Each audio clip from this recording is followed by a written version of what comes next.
Hello, my name is Charlie, and this is a full-length proprioception class.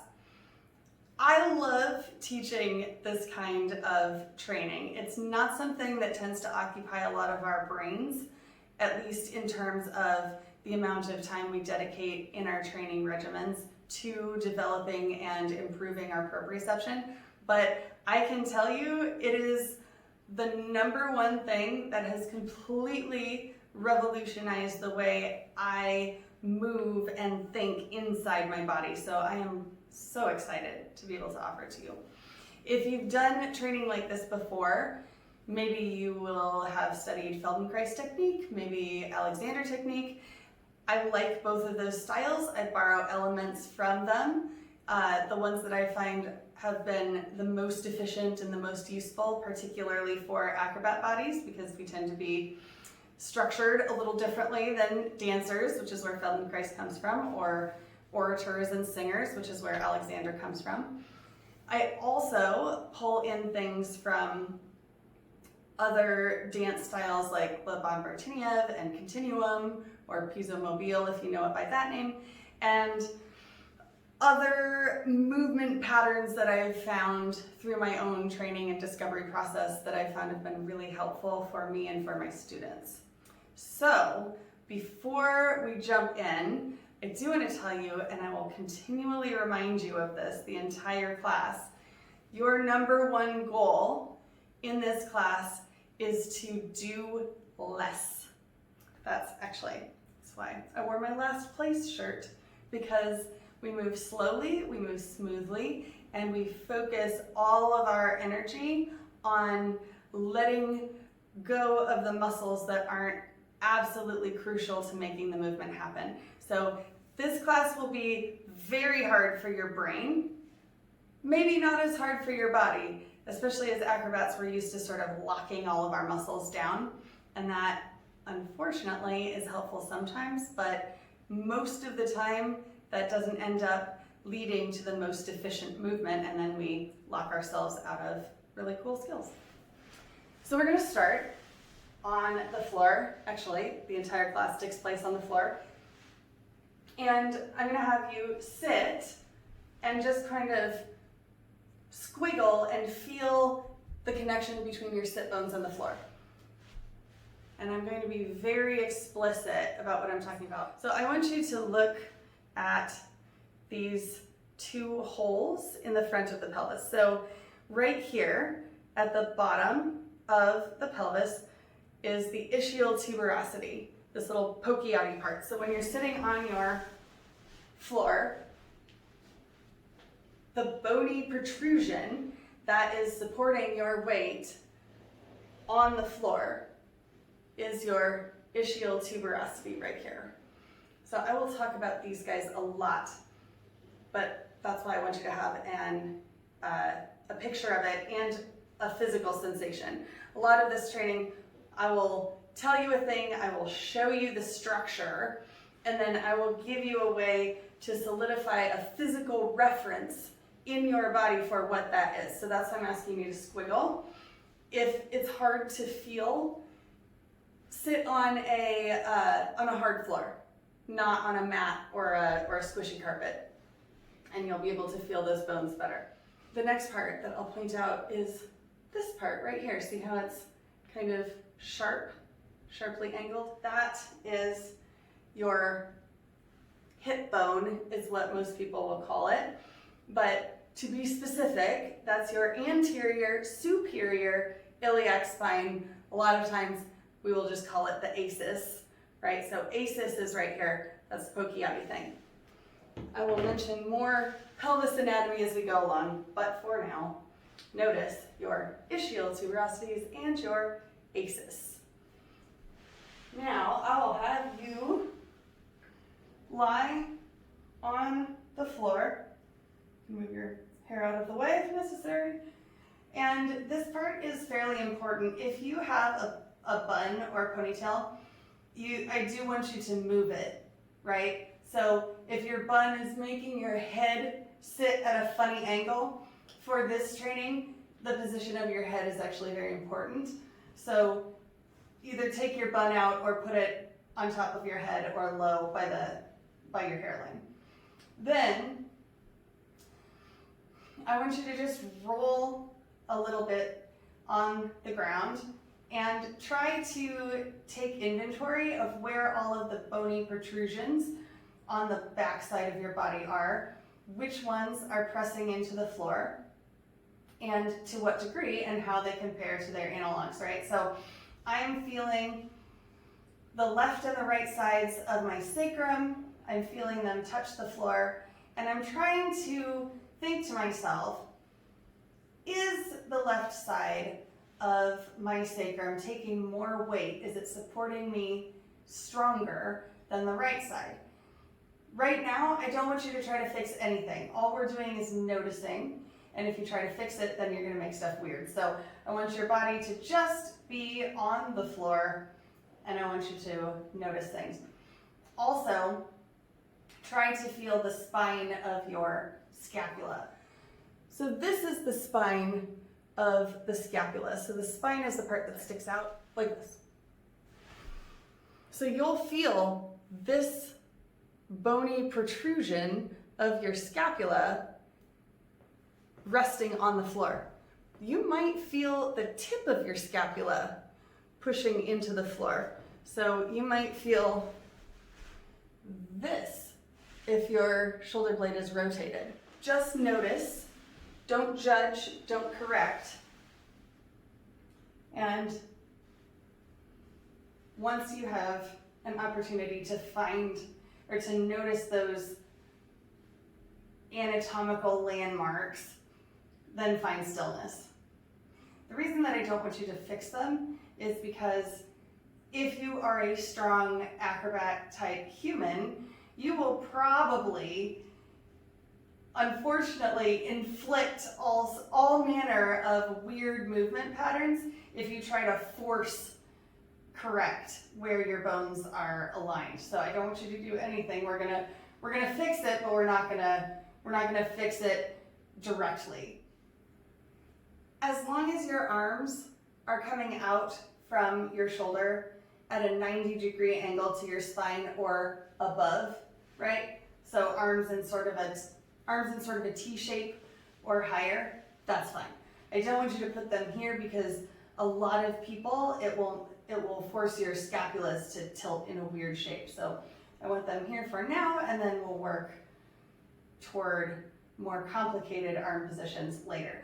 The whole point is you should be able to just sort of become the floor. So I don't want you to try to hollow body. I don't want you to be smashing your lumbar into the floor. I just want you to find as neutral and effortless of a body position that you possibly can.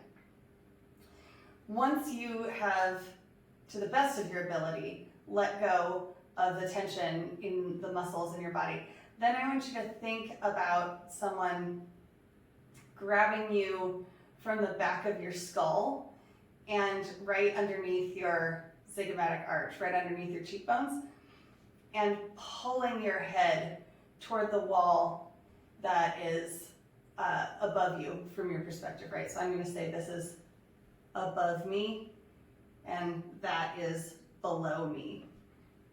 So someone is pulling my head toward that wall. Then at the same time, you'll imagine, remember those ischial tuberosities? You'll imagine, so here's the pelvis, you'll imagine that someone has taken their fingers and grabbed you by the ischial tuberosities and they are pulling your pelvis this way. So they have grabbed you here and they're pulling like that.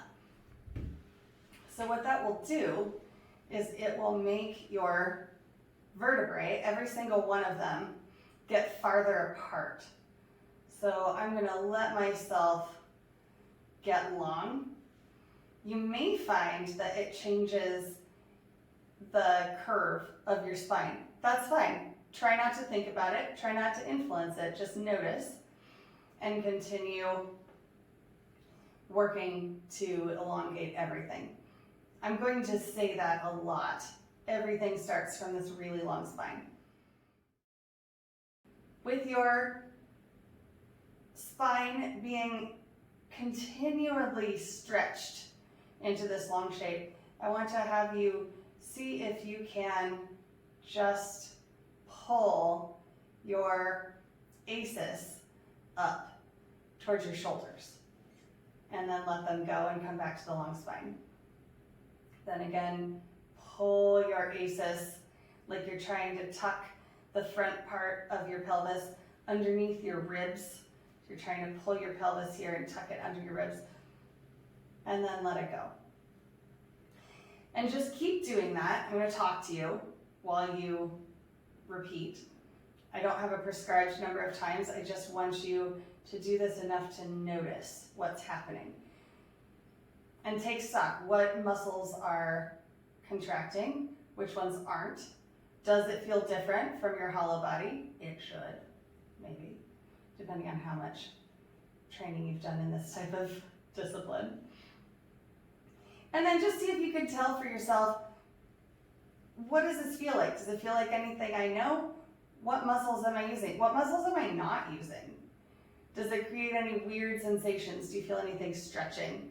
Do you feel anything unpleasant? Or you probably won't feel anything painful, but uncomfortable. So just notice. And then I'll have you go the other way. So I don't want you to arch so hard that your sacrum actually slides up towards your shoulder blades. I just want you to think about taking your ACEs and pushing them toward the wall over there. It's not an arch, it's just an exploration of the movement. So now go from this ACEs pulled up under your ribs motion and tie it together with ACEs pulling down towards your feet. And go back and forth and see if you can imagine for yourself, where is your spine moving? What's moving? Are you moving between S1 and L5? Are you moving between L5 and L4? Put a name on it, even if you don't know the vertebra. I feel like most of my rotation is happening right at my bottom floating rib, or it's right at the top of my pelvis. I don't feel like my spine is moving at all. Identify that for yourself. That's going to be useful for you. So right now we're just asking our body, how does it move typically?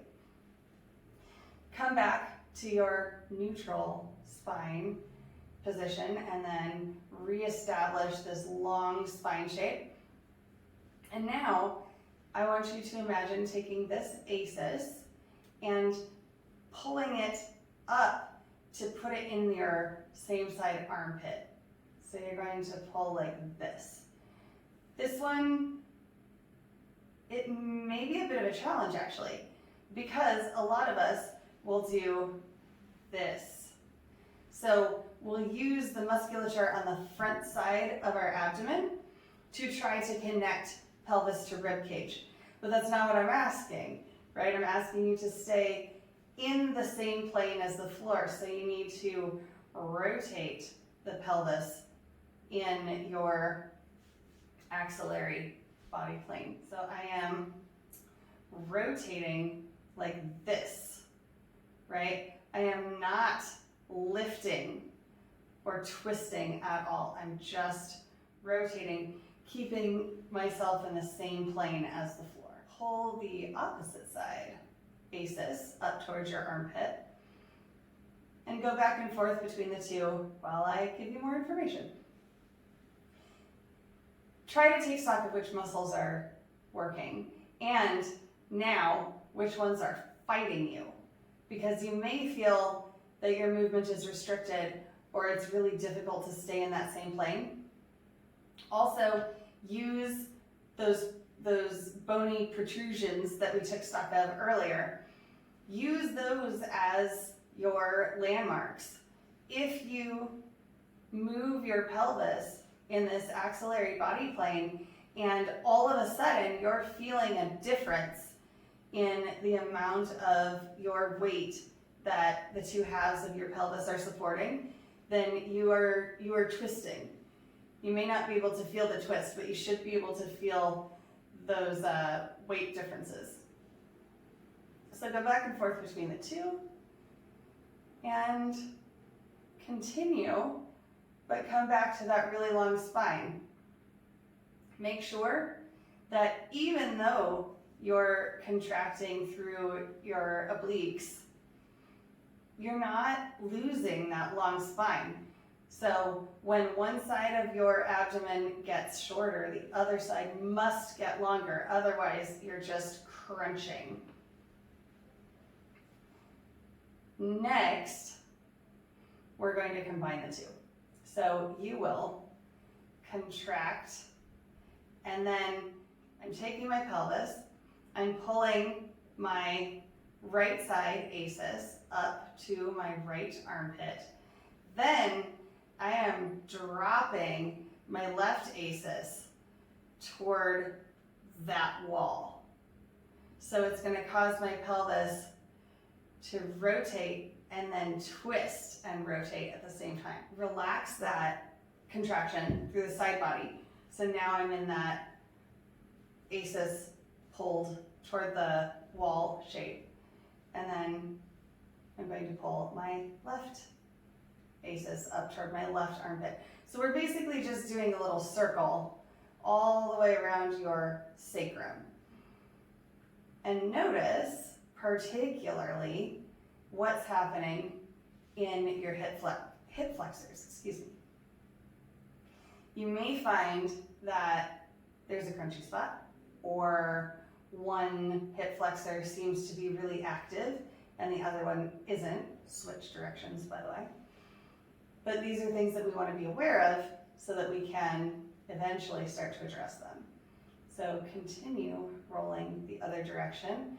Also, notice what's happening in the parts of your body that are not involved in this.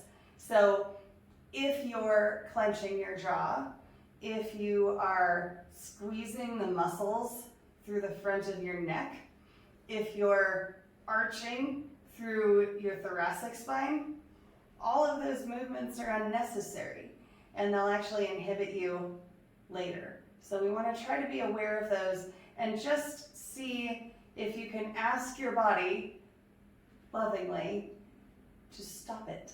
Just relax. The one thing that helps me the most when I'm trying to get this over-engagement to go away is to come back to that long spine. This next sequence of drills is going to address what is happening inside your femur-hip connection. So all of those ligaments and tendons and connective tissue that basically holds your leg on have a tendency in our discipline and in dance as well to become trained in a way where we develop strength and, more importantly, tension on the front side of our hip joint disproportionately to the back side. So this will help us identify those imbalances and get rid of them lovingly without creating other problems in the same time or at the same time. But I love this training because it will tell you if you are headed for an overuse injury before you even notice, which is just awesome. I feel like it's fortune telling. So here we are in our same super long spine shape. I'm pulling my head toward one wall and pulling my pelvis away from it toward the other. And I'm going to keep my feet on the floor for this. And all I'm going to do is I'm going to open one knee. I don't want you to flop your knee open. What I want you to do is focus intensely on the connection between the opposite side of your sacrum and the floor. You can even take your hand and put your hand underneath your SI joint if that's a thing that means something to you, and make sure that you're maintaining that connection. So long spine and maintaining that connection, and all I'm moving is this leg.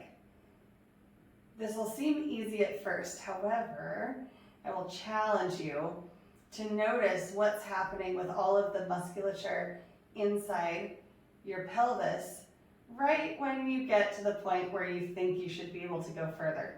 For most of us, we want to go further so badly, and our training focuses on increasing range of motion, increasing strength, always better, faster, farther, longer, stronger, and we forget that those gains need to come in a sustainable way. If you're not 19 or 20, it's especially important because we've probably trained like that in the past. Switch to the other side. And put a lot of wear and tear on those tissues and those fascia that now makes it even more important to train in a way where we're not adding damage to it. This is not just an injury prevention thing, I'll say, although it is.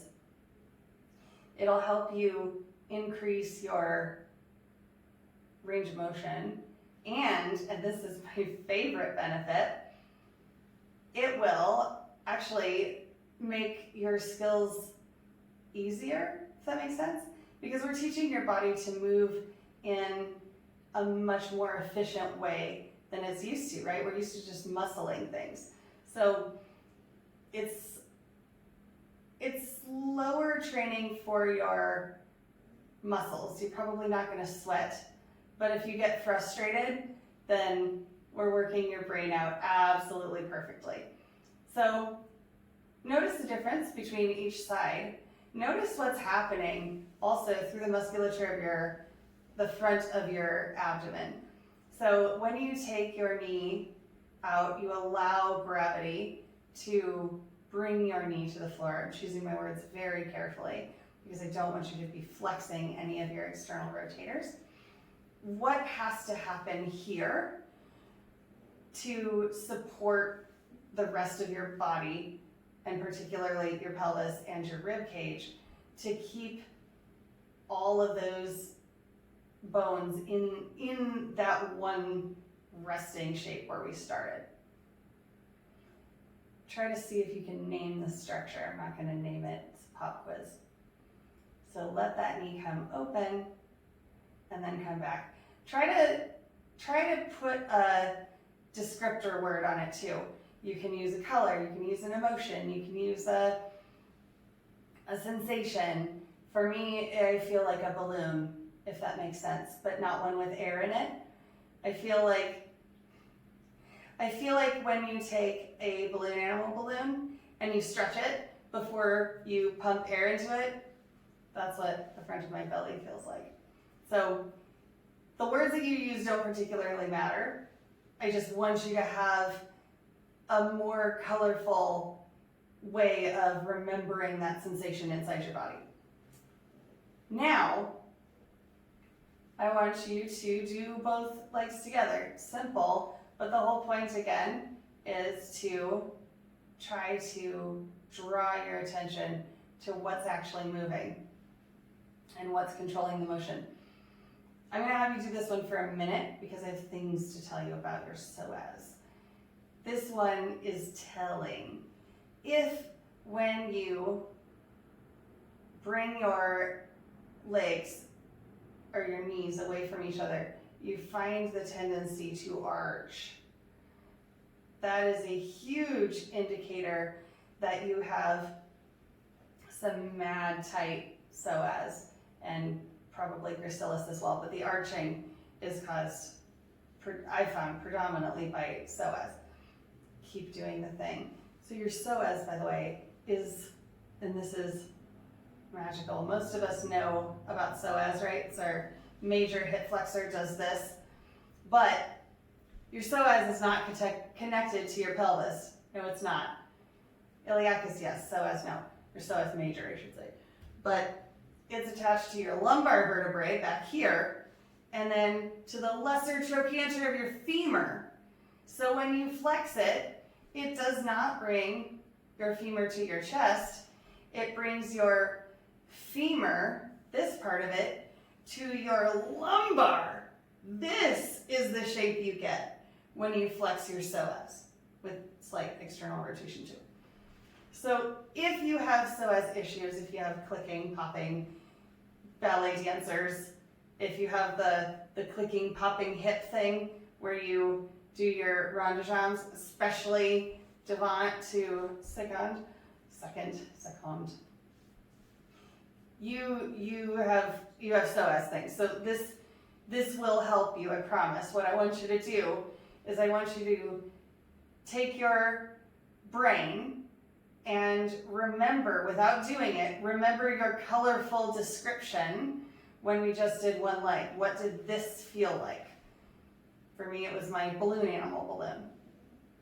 So before you take your knees apart, when you're going to do both of them at the same time, I want you to imagine that. Try to feel that sensation inside your body before you start the motion, and then just allow gravity to take your knees. You're not moving your knees, you're just allowing gravity to take them. At the same time, feel that pull. Head toward the wall above you, pelvis towards your feet, toward the wall away from it, and then feel that opening in the front of your hips, in your hip pits here. So do that a couple times while I talk to you and see if that doesn't change things. You should notice, hopefully, that tendency to let go of the tone in the muscles on the front side of your abdomen has maybe been remedied a little bit. So let that go. Hold, or let the tension go. Hold on to that feeling that you described in your torso, and see if you can't convince your body that all of that arching and psoas engagement isn't necessary. Then take your hands, put them on your hip pits, and I want you to feel for that ropey guitar string psoas muscle. Ideally, everything here is going to be really, really open. You should not feel ropey guitar string. So do a few of these. You can do as many as you want.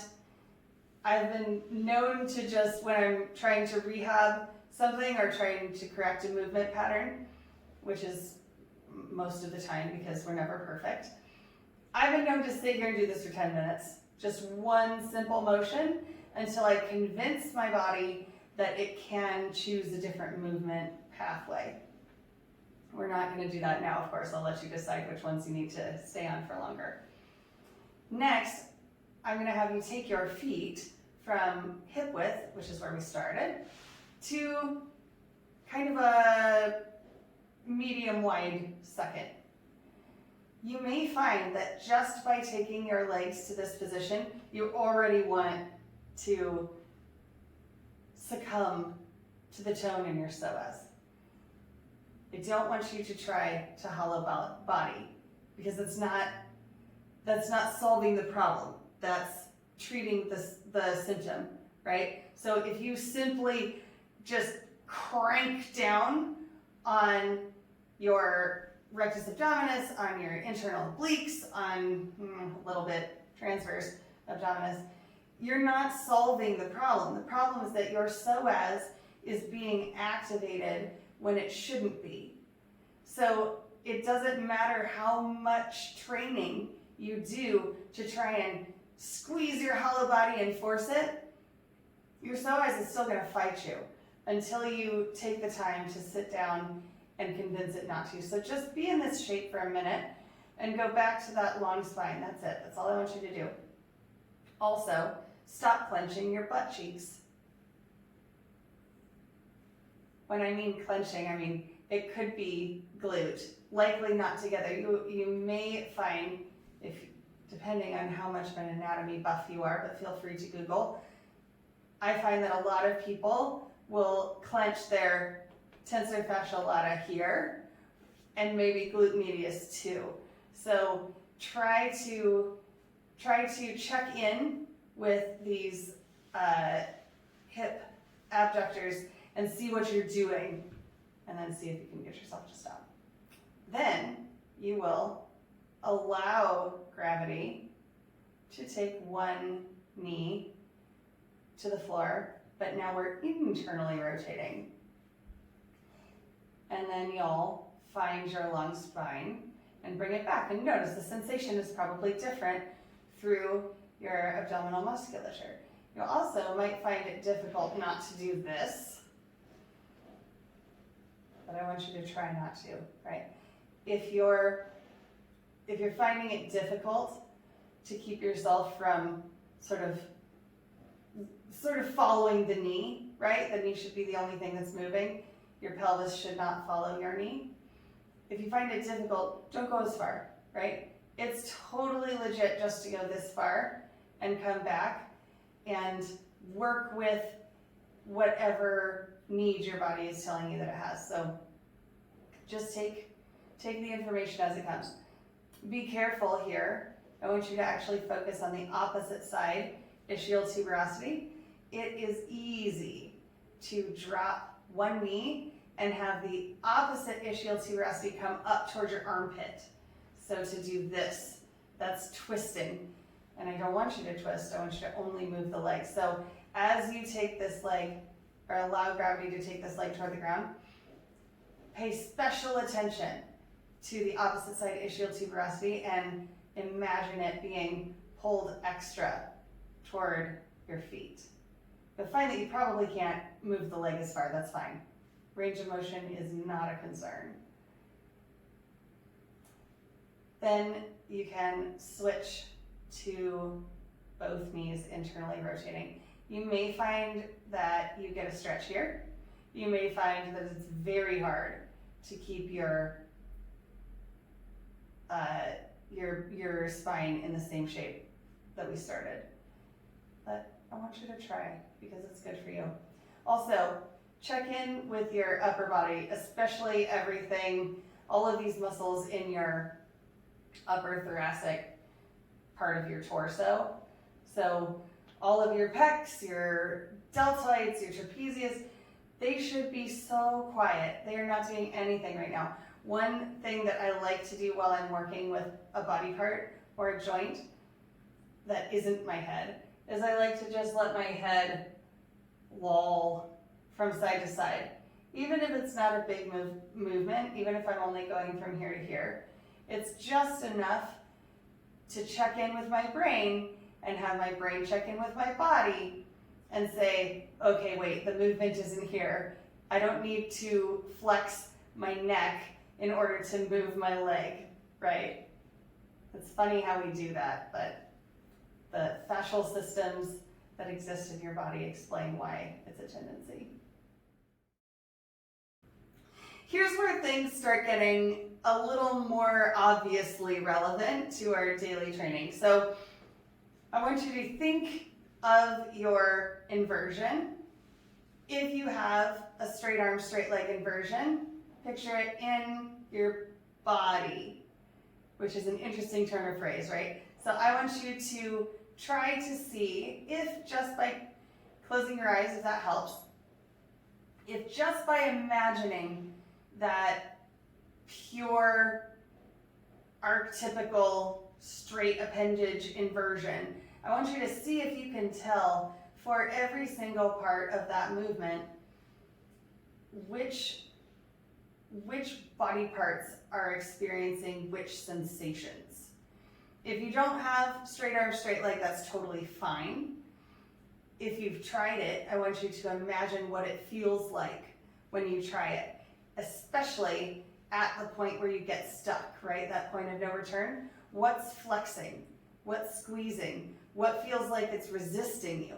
What muscle is having trouble getting over that strength threshold, If you're still just working hangs, where you're bringing your knees up, super simple, that works too.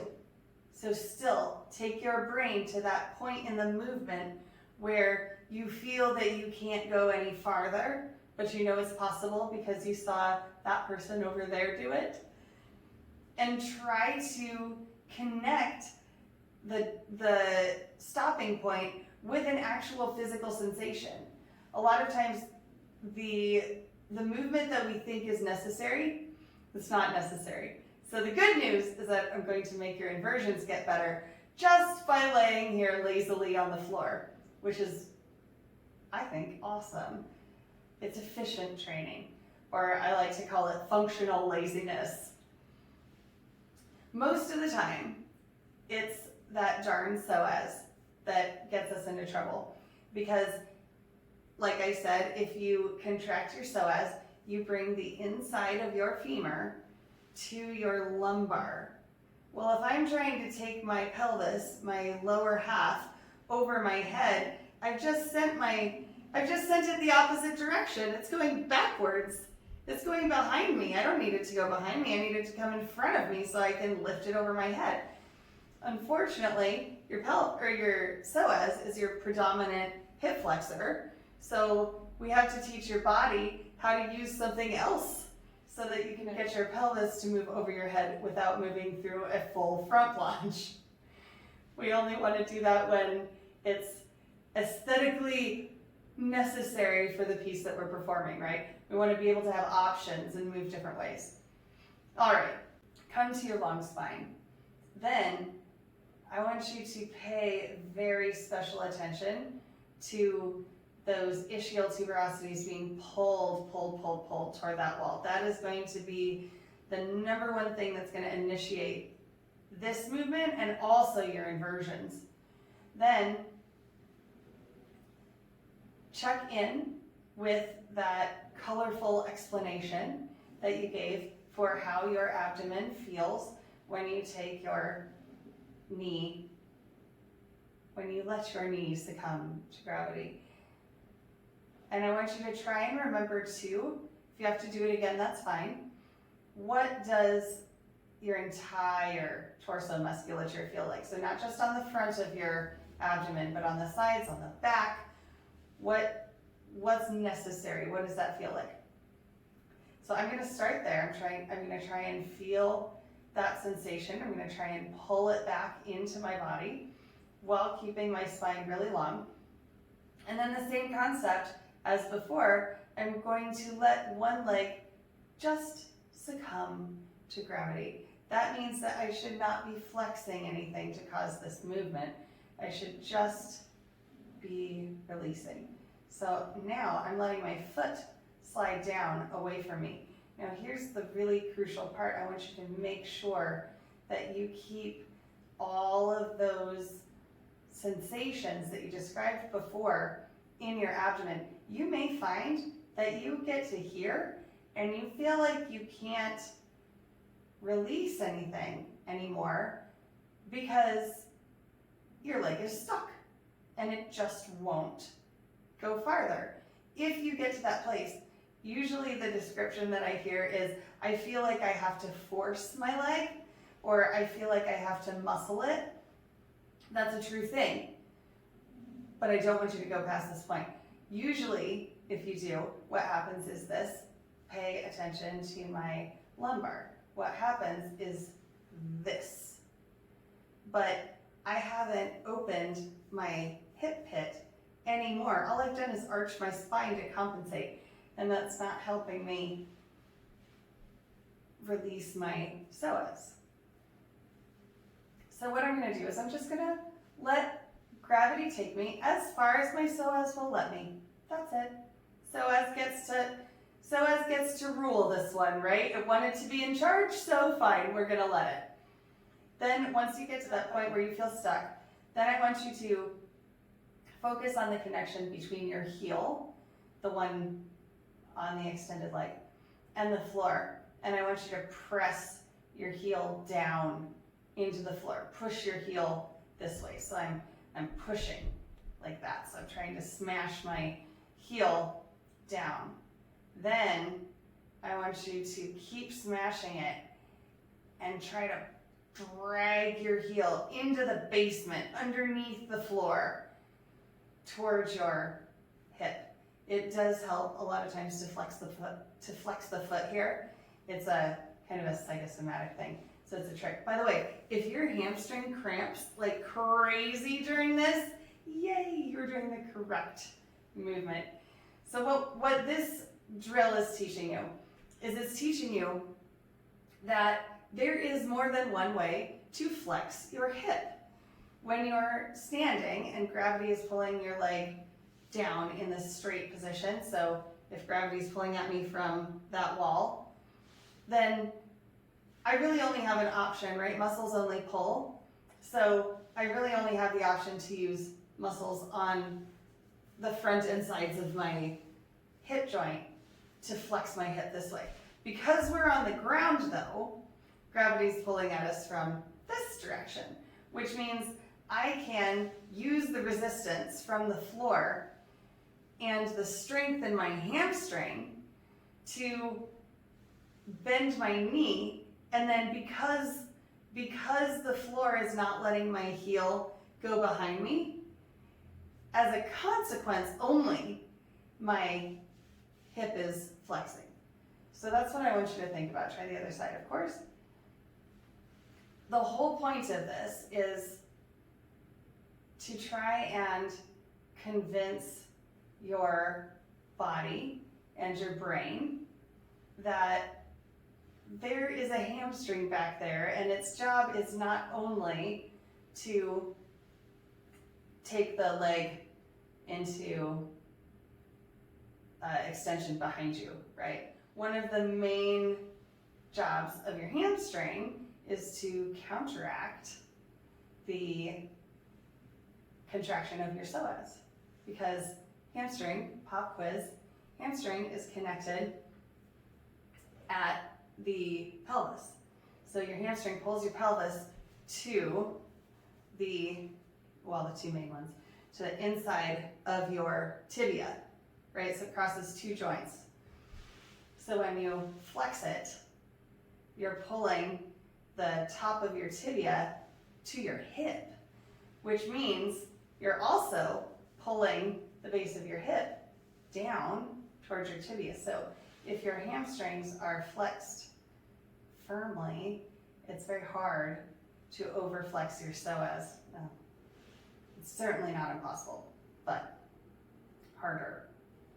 All right, shake or extend if your hamstrings are very sad because they're not used to being used this way.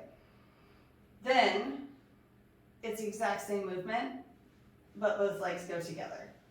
So again, I want to emphasize that you're only allowing gravity to pull your legs toward the ground. You're not trying to fire your glutes and your hamstrings and all of this. You're not trying to fire those muscles on the way down. They're only firing on the way back up. And then just pay attention, let your head loll. Make sure your spine is still long. And repeat until you're satisfied that you feel hamstring. Check. Put your hands on the front of your pelvis. Make sure you don't feel any guitar string popping out of your psoas. I did a little bit there, but that's why we do these exercises, to just keep reinforcing for ourselves that there is balance across the joint. All right, next we go back to one leg, and this time you're going to do the same thing. Pull in. This drill starts where the last one ended, and then you're gonna keep going. So I pulled my leg back into where I started, more or less. Then I'm gonna focus on pulling my heel toward my ischial tuberosity and my ischial tuberosity toward my heel. So I'm pulling my pelvis that way still again, and I'm flexing that hamstring as hard as I can. Yeah. asterisk. This is lazy training after all. So same thing on the other side. Hamstring fires. I pull the heel to the ischial tuberosity, and I pull the ischial tuberosity to the heel. You may feel things happening here, which makes sense, right? Because that's where that muscle is. It lies right along the inside of your knee and then wraps to the back. Same thing with both feet, both legs at the same time. And I want you to be very cautious after you pass this resting place, because if you aren't careful, you'll get psoas. We don't want psoas, we want hamstring. You can always put your hands here to just double check and make sure that everything is really long. Here is how you can tell for certain that you are using hamstring, not psoas. So at some point, if your spine is long enough, your pelvis will feel really heavy, and your lumbar will also feel really heavy into the floor, and then your foot will start to feel light. So it's not hip flexor pulling. If you pull with your hip flexor, your lumbar will start to feel light as well as your foot, and your sacrum will feel heavy. So we don't want that right now. We want heavy lumbar, heavy pelvis, light foot.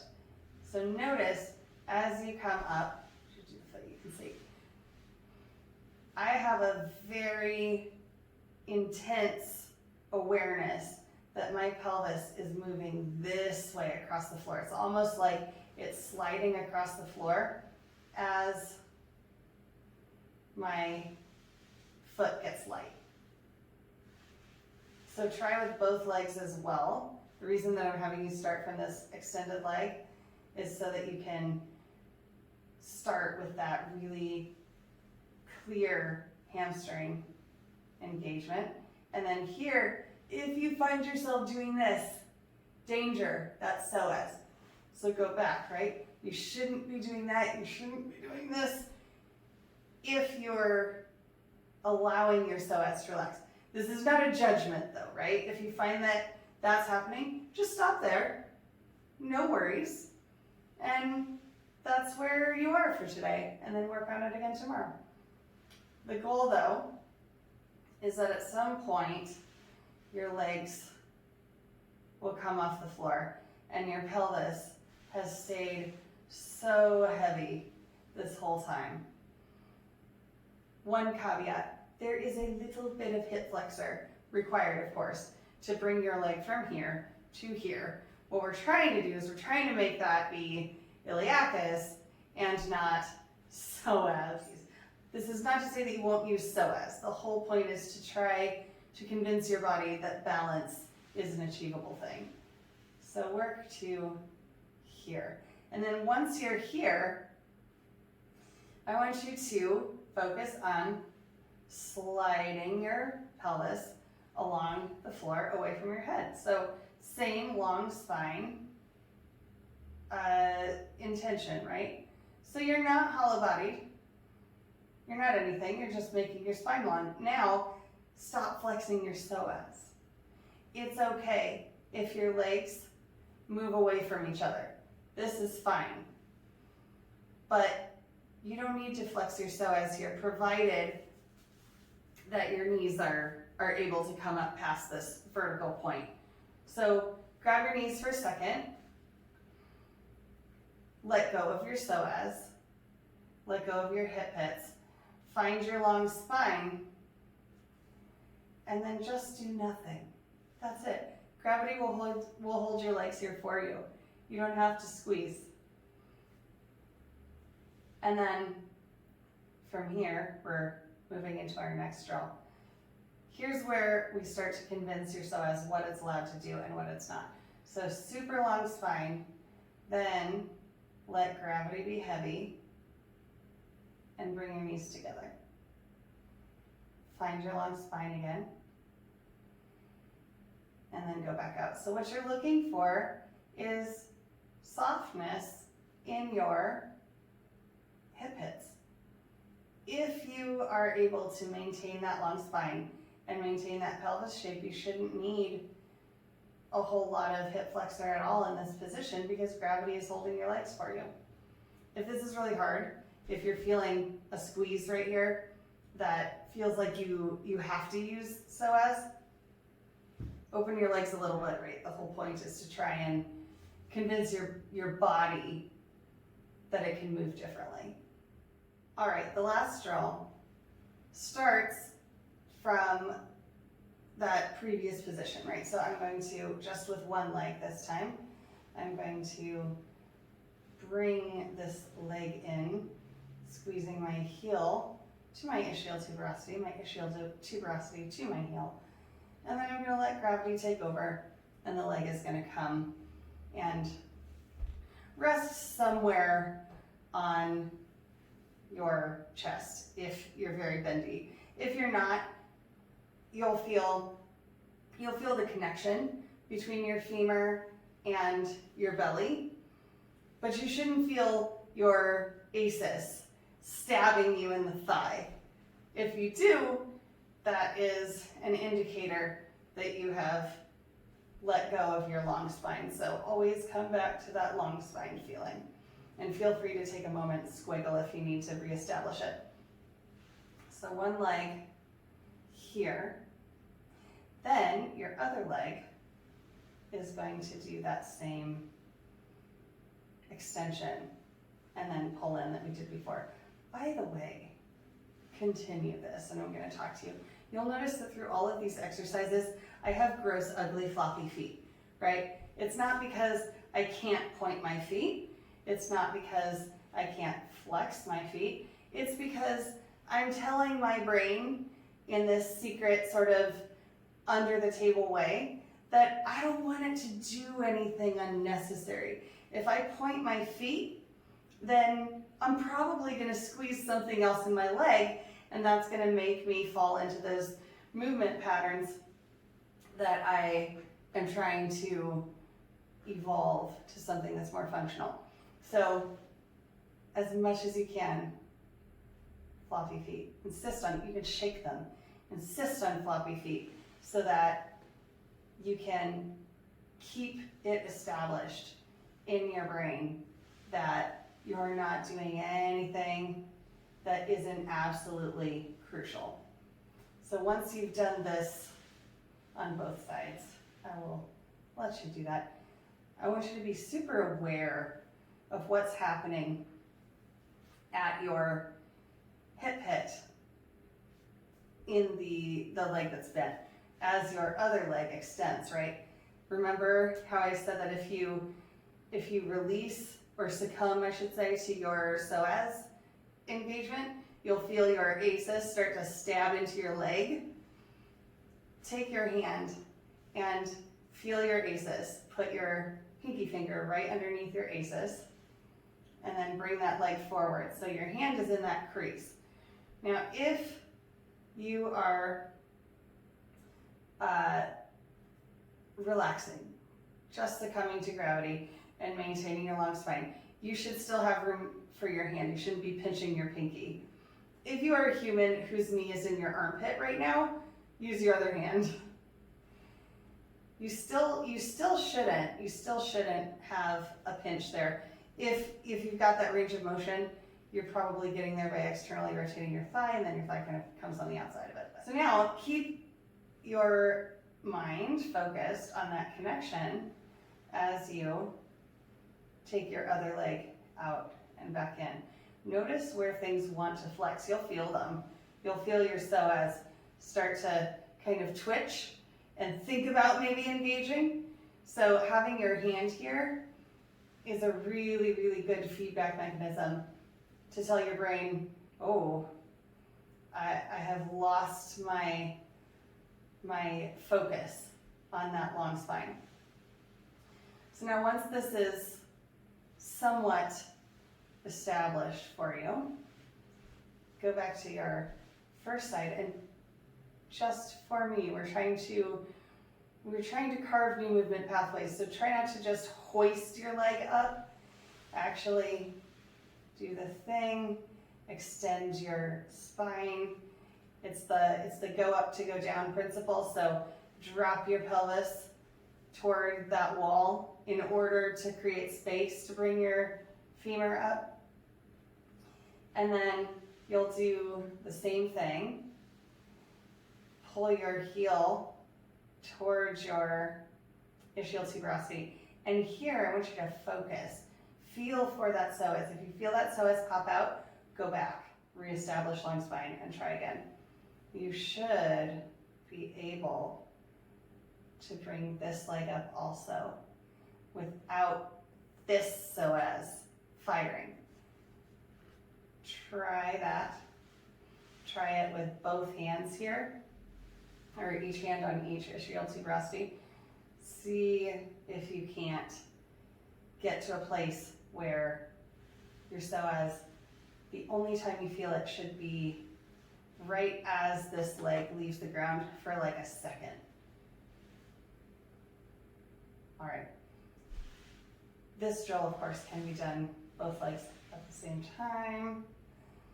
But again, the focus is extending your spine. Now, that is the end of the drills that I have for you today, but I did want to give you one little bonus just to convince you that taking the time to study this is really, really awesome.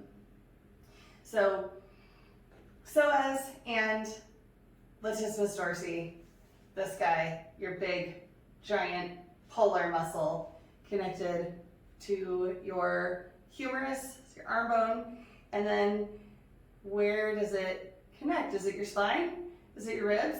Nope, it's your pelvis. It's your pelvis. So when you flex your lats, if you have somebody who's very muscly, or you can feel on yourself if you're a human who's very muscly, your lat actually connects slightly behind this axillary line. So it connects a little bit on the back side of you. That means when you pull with your arm, you are pulling the top of your arm to the side/back of your pelvis. That means that when we do this, we aren't just pulling our elbows to our hips, we're pulling our armpits to the back of our pelvis, like that. Almost armpits to sacrum is what it feels like. Well, is this going to help you take your rear end over your face? No, we just send it the opposite direction. So lat is doing the same thing that psoas is. So here, I want to give you a fun illustration of how powerful that is. So do either one leg at a time or both legs together using our long spine, and get to the point where you're just feeling gravity holding your legs in this position. Now, keep your arms in this sort of like T cactus shape. Try to establish this long spine, and then think about pulling your ischial tuberosities toward that wall, the wall where your feet were, and see what happens, particularly through the front of your chest. What is happening? How is this? What's going on? If you find that all of your rectus abdominis is working really hard and everything is popping out and you're feeling like you have to do this, if your shoulders are coming up, I will exaggerate, even though it'll make my body feel sad. This shape here, that's you using your lats to try and lift your pelvis, which makes sense because your lats can lift your pelvis. They're attached to it. But it doesn't make sense because they're lifting it the wrong direction. So now do this for me. Take your hands either here or here. If this is uncomfortable, you can use the diver hand where you grab one wrist and flex the other hand.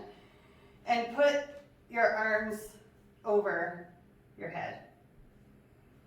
And what I want you to do is I want you to squeeze your ears with your biceps and push up. I also want you to look up toward the wall above your head. Same thing. And now, keeping your hands on the floor. Your hands are not allowed to raise up like this. Keeping your hands on the floor and trying to push above your head, try to slide your ischial tuberosities away from you toward the wall where your feet were. And check in and see what's happening with the rest of your body. You will probably find that just by thinking about sliding your pelvis toward that far wall away from your head, magical things happen and you start to feel that rotation that's going to curl your spine and take you into your inversion.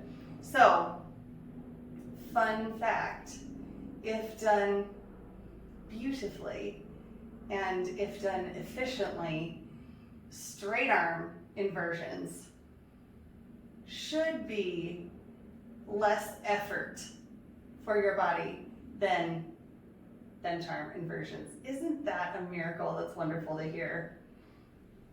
I mention that because it's all about efficiency. So this is why we do this kind of training. That's the end of the proprioception exploration for today. I hope that you enjoyed it. If you like my style, please check out my other courses. They get really in-depth, as you can tell from this course. I generally am very precise and anatomy oriented, so if that's your jam, I think you will very much enjoy my classes.